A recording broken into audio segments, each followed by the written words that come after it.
오늘은 하나님의 다른 이름 여호와 이레라고 하는 말씀의 제목으로 말씀을 나누겠습니다.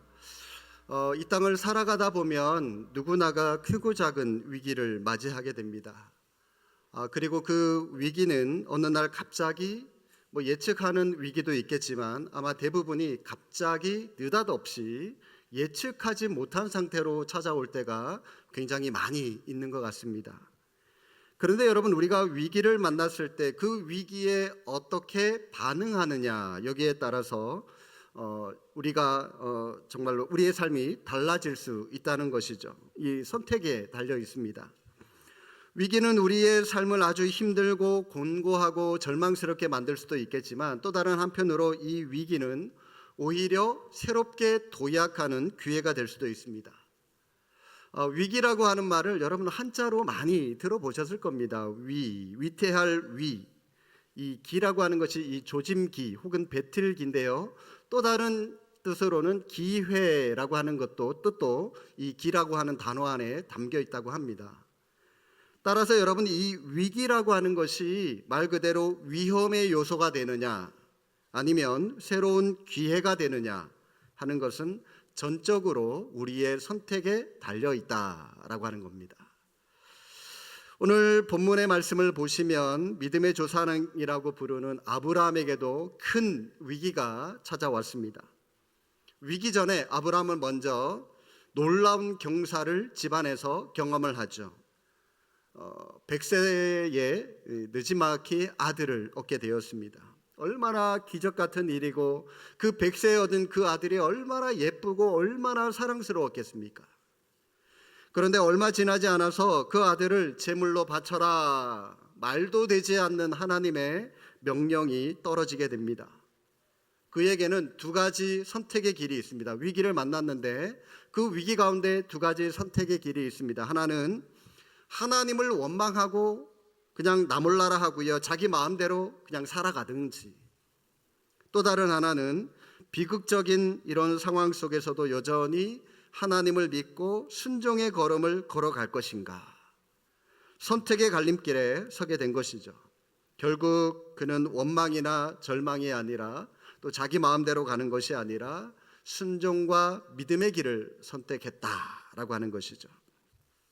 이때 하나님은 아브라함을 위기 가운데서 건져내시고 그에게 새로운 미래를 열어주셨습니다. 뿐만 아니라 이 사건이 계기가 되어서 그는 자기 민족의 경계를 넘어서 신앙을 통해서 많은 사람들에게 영향을 끼치는 아브라함, 말 그대로 믿음의 아버지가 되었습니다. 모든 족속의 아버지. 그가 결정적으로 자기 아들을 포기하려고 하는 순간 하나님은 이 아브라함을 바라보셨고 아들을 대신해서 제물로 바쳐질 어린 양을 미리 준비해 두셨습니다. 어린 양을 준비해 놓으심으로 그 아들을 죽지 않도록 하나님께서 하셨던 것이죠. 이러한 하나님의 사랑의 손길을 경험한 아브라함은 그 장소를, 그 일어났던 그 사랑의 장소를 여호와 이레라고 부르게 됩니다.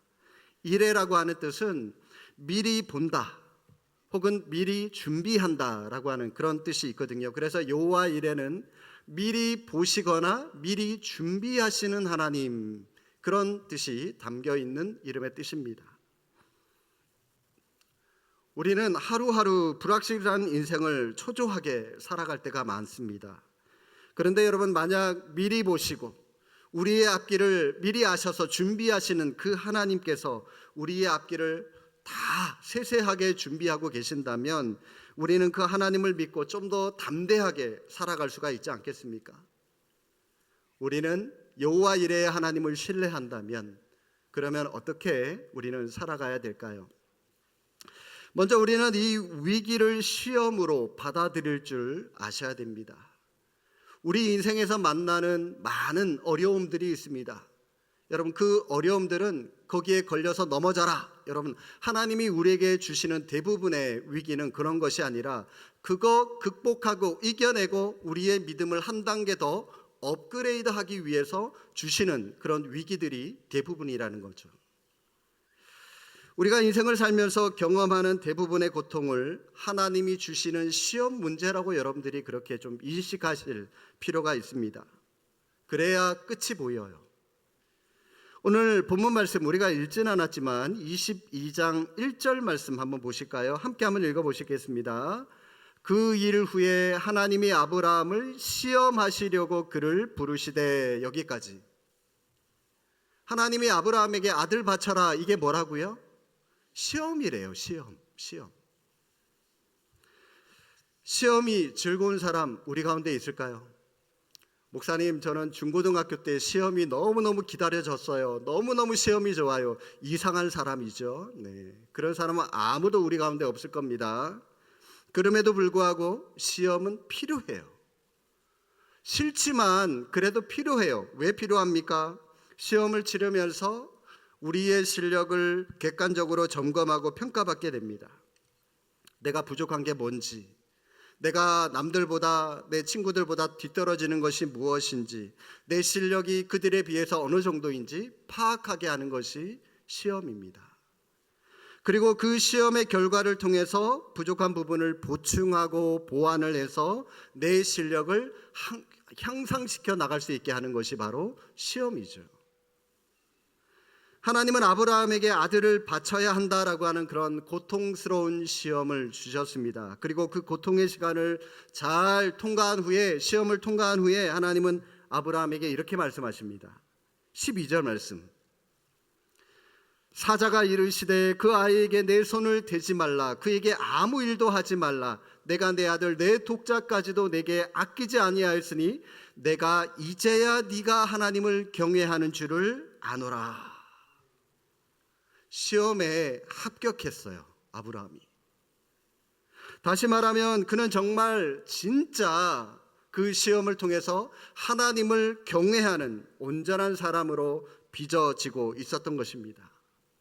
이처럼 시험을 통해서 그는 하나님을 새롭게 만나고 또 위기에서 대안을 마련해 주는 하나님의 공급하심을 체험했고요. 하나님이 기뻐하시는 사람으로 우뚝 설 수 있게 되었던 것입니다. 이처럼 하나님도 똑같은 이유로 우리에게 이 시험이라고 하는 것을 허용하실 때가 많습니다. 그 시험을 통해서 우리의 모자란 부분을 보충하고, 그래서 이전보다 더 나은 하나님의 사람으로 살아가게 하시기 위해서 우리에게 시험을 주실 때가 있다는 겁니다. 그리고 여러분, 우리는 위기를 만나면 이 위기를 어떻게 반응해야 되느냐, 우리 인간적인 계산, 우리의 경험, 이런 것들에 물론 중요하겠죠. 그러나 여러분, 우리는 먼저 믿음으로 반응할 줄 아셔야 돼요. 그 시험을 놓고, 그 문제를 놓고 우리는 하나님 앞에 먼저 무릎 꿇어 기도할 줄 아셔야 된다는 겁니다. 아브라함은 이 위기를 믿음으로 반응한 사람입니다. 하나님의 명령대로 번제를 드리기 위해서 아브라함이 아들 이삭을 데리고 모리아 산이라고 하는 높은 곳에 있는 제단으로 올라갑니다. 그런데 이 이삭이 아버지를 따라서 쫄쫄쫄 같이 걸어가고 있는데, 이삭이 옆에서 가만히 보니까 제사를 드리러 갑니다. 분명히 둘이 같이. 그런데 이 번제를 드리러 가는 나무도 있고 불도 있는데 제물이 안 보여요. 보통 양이나 염소나 소나 이런 걸 가지고 제물로 드리는데 아무리 봐도 제물이 보이질 않는 겁니다. 그래서 아버지에게 묻죠. 아버지, 불과 나무는 여기 있는데 하나님께 드릴 제물은 어디 있습니까? 그때 아브라함이 이렇게 대답하죠. 아들아, 번제할 어린 양은 하나님이 자기를 위하여 친히 준비하실 거야. 아브라함은 하나님이 공급해 주실 것이다 라고 하는 것을 믿었던 거죠. 믿음으로 반응했던 것이죠.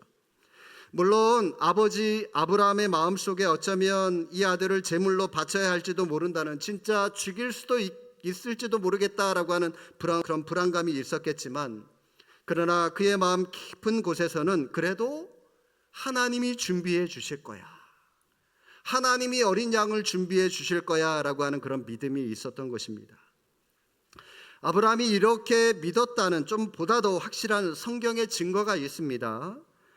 여러분, 이 아브라함이 처음에 집에서 종들과 함께 떠났죠. 이 이삭을 데리고 같이 출발해서 산마루까지 거의 다 왔을 때 이 종들과 떨어지고 이제 작별을 합니다. 니네는 여기까지 있어라. 나랑 이삭만 갔다 올게. 제사 드리고 올게 하고 종들은 그 밑에 내버려 두는데, 그런데 여러분, 종들에게 올라가면서 이렇게 말합니다. 5절 말씀. 이에 아브라함이 종들에게 이르되 너희는 나귀와 함께 여기서 기다려라. 그렇게 말하면서 내가 이 아이와 함께 저기 가서 예배하고 우리가 너희에게로 돌아오리라. 내가 돌아온다가 아니라 우리 아브라함과 이삭이 우리라고 하는 이 단어 안에 포함이 되어 있겠죠. 여러분, 중요한 단어 바로 이 우리라고 하는 말. 지금 이 종들과 헤어져서 아이만 데리고 올라가면서 가서 제사를 드리고 나서 우리가 돌아오겠다, 이삭과 함께 돌아오겠다라고 하는 그런 말이죠. 지금 아들을 제물로 바치러 가는 그 위기 속에서도 아브라함의 마음 밑바탕에는 아들과 함께, 이삭과 함께 반드시 돌아올 것이다 라고 하는 그런 믿음이 있었다는 겁니다. 그리고 여러분, 이것보다도 더 확실한 증거, 히브리서 11장을 보시면 아브라함이 아들을 어떻게 바칠 수 있었는가라고 하는 것을 해석하는 부분이 나오는데요. 17절부터 여러분 같이 한번 읽어보실까요?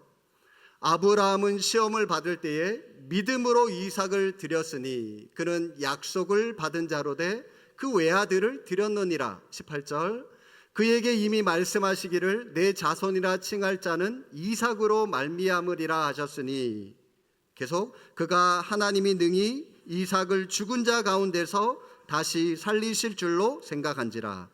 비유컨대 그를 죽은 자 가운데서 도로 받은 것이니라. 아멘.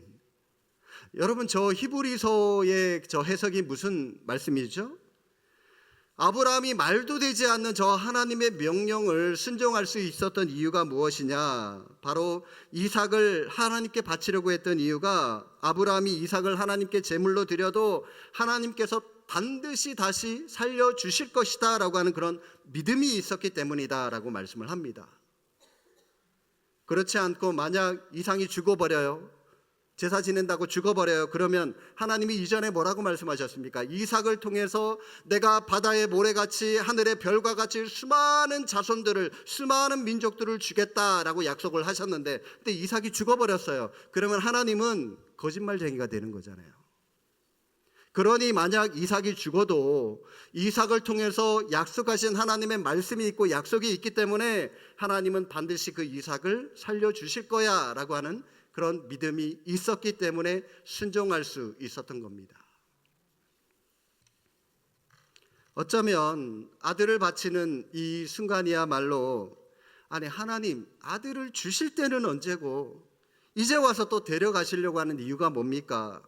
하늘을 삿대질하고 하나님을 원망할 수 있는 그런 시간이었을지도 모릅니다. 그러나 아브라함은 원망이 아니라, 하나님을 불평하는 것이 아니라 오히려 순종과 믿음으로 반응했던 사람이었다라고 하는 것입니다. 그래서 믿음의 조상이 될 수 있었던 것이죠. 마지막으로 여러분, 우리는 위기 가운데 무엇보다도 예수 그리스도를 인격적으로 만나셔야 됩니다. 그게 제일 중요합니다. 하나님께서 우리 인생 가운데 위기를 주시는 이유, 고난을 주시고 환난을 주시는 이유는 인격자 되신, 또 우리와 함께 하시는 살아계신 예수님을 만나고 그 예수님을 느끼고 그 예수님과 동행하는 삶을 살아가라고 고난을 주시는 겁니다. 그게 진짜 목적이에요. 하나님은 미리 이 숲을 가운데 이 순양이라고 하는 것을 준비를 해 두셨습니다. 그래서 아브라함은 하나님이 준비하신 어린 양을 대신 제물로 잡아서 하나님께 드렸습니다. 아브라함의 믿음대로 하나님이 준비하신 어린 양 제물로 공급이 되고요, 아들은 살아났어요. 안 죽어도 됩니다. 뿐만 아니라 이날부터 아브라함은 새로운 인생을 살기 시작했을 겁니다. 위기가 축복으로, 기회로 변화되게 된 것이죠. 그런데 여러분, 이 모리아산, 바로 그 제단에 어린 양을 준비하신 하나님께서 지금으로부터 2000년 전에 그 하나님 자신을 위해서 또 다른 하나의 제물을 준비를 해 두셨습니다. 바로 이 갈보리라고 하는 제단인데요. 예루살렘 밖에 골고다 언덕, 이 갈보리라고 불리는 그곳에서 하나님은 자신의 아들 예수 그리스도를 제물로 십자가에 못 박아 죽게 하셨습니다. 우리 인간은 하나님 앞에서 죄를 범했고요. 그 죄 때문에 우리는 하나님의 심판을 피할 수가 없게 되었습니다. 하나님이 우리를 심판하시면 우리는 그 누구도 하나님의 진노로부터 벗어날 수 없는 그런 존재가 되었습니다. 그런데 그 아들 예수 그리스도를 속죄 양으로 우리에게 보내시고 우리의 죄를 대신 짊어지고 십자가에 죽게 하셨어요. 그분의 대속의 죽음을 통해서 우리는 용서를 받고 새로운 인생을 살게 된 것입니다. 1865년 4월 9일 인류 역사상 여러분 굉장히 중요한 날입니다. 1865년 무슨 날이냐? 미국의 아브라함 링컨이 미국 땅에 살고 있는 모든 노예들에게 이제부터 너희들은 자유다라고 말하는 그런 노예 해방을 선포한 날이기 때문입니다. 4월 9일 한 이맘때쯤 되죠. 노예 제도를 그대로 인정하자라고 하는 그 남부 지역 사람들과 또 그것을 반대했던 북부와 치열한 싸움이 있었습니다. 여러분들도 아시다시피 이 아브라함은 그 싸움에서 승리하고요, 노예 해방을 선포했습니다. 그리고 닷새가 지난 4월 14일에 링컨은 아주 오랜만에 모처럼 휴식을 갖습니다. 느긋한 마음으로 아내와 함께 워싱턴에 있는 포드 극장에서 연극을 관람하러 들어갔습니다. 그런데 그곳에서 링컨은 노예 해방을 반대했던 암살자의 총에 맞아 쓰러지게 되고요, 그 이튿날 운명을 달리하게 되었습니다. 열흘이 지나서 링컨의 시신을 고향에 묻기 위해서 워싱턴에서 링컨의 고향인 이 스프링필드로 운구를 하게 되는데 그 연구차가 이 백악관에 나와서 기차역으로 가기 위해서 이제 그 앞에 있는 펜실베니아의 에비뉴라고 하는 길로 이동을 하기 시작을 하는데 이 양옆에 사람들이 수많은 사람들이 쭉 줄을 서서 늘어서서 이 죽은 링컨을 죽음을 애도하고 있었습니다. 그 가운데 아들을 앞에 세운 흑인 중년 신사가 있었는데요. 링컨의 연구차가 바로 앞을 지나는 그 순간에 갑자기 이 흑인인 자기 아들을 번쩍 들어 올리면서 그 아들에게 이렇게 말했습니다. 아들아, 저분을 잘 보아라. 저분이 너와 나를 위해서 죽었단다. 그래서 너와 내가 자유를 얻은 거야. 저분 덕분에 우리가 새로운 인생을 살 수 있게 된 것이야. 저분을 잘 보아라. 저분을 잘 기억해라. 여러분, 이 메시지는 오늘날 우리에게도 동일하게 적용이 되는 것 같습니다. 여러분 잘 보십시오. 우리는 누구를 봐야 될까요? 골고다 언덕, 갈보리 언덕을 여러분들이 잘 보셔야 됩니다. 거기 십자가에 매달린 하나님의 아들이신 예수 그리스도를 여러분들이 잘 보셔야 됩니다. 우리는 죄를 범했고 그 죄 때문에 하나님의 심판을 받아야 하는데 그 죄를 내가 짊어지고 가야 되는데 우리를 대신해서 예수님께서 십자가에서 거룩한 피를 흘리심으로 우리를 구원해 주셨습니다. 그분을 우리가 잘 보셔야 되는 겁니다. 예수 그리스도께서 우리를 위해서 죽으셨기 때문에 우리에게 용서라고 하는 것이 임하게 되었고요. 하나님이 우리를 위해서 준비하신 그 놀라운 새로운 인생이 열리기 시작했던 것입니다. 살아계신 그 하나님의 아들이신 예수 그리스도를 저와 여러분의 구주로 삼으시고 또 그렇게 살아감으로 말미암아 여호와 이레의 그 하나님의 사랑을 경험하며 날마다 그 은혜 가운데 살아가는 저와 여러분 모두가 될 수 있기를 주님의 이름으로 축복합니다. 기도하겠습니다.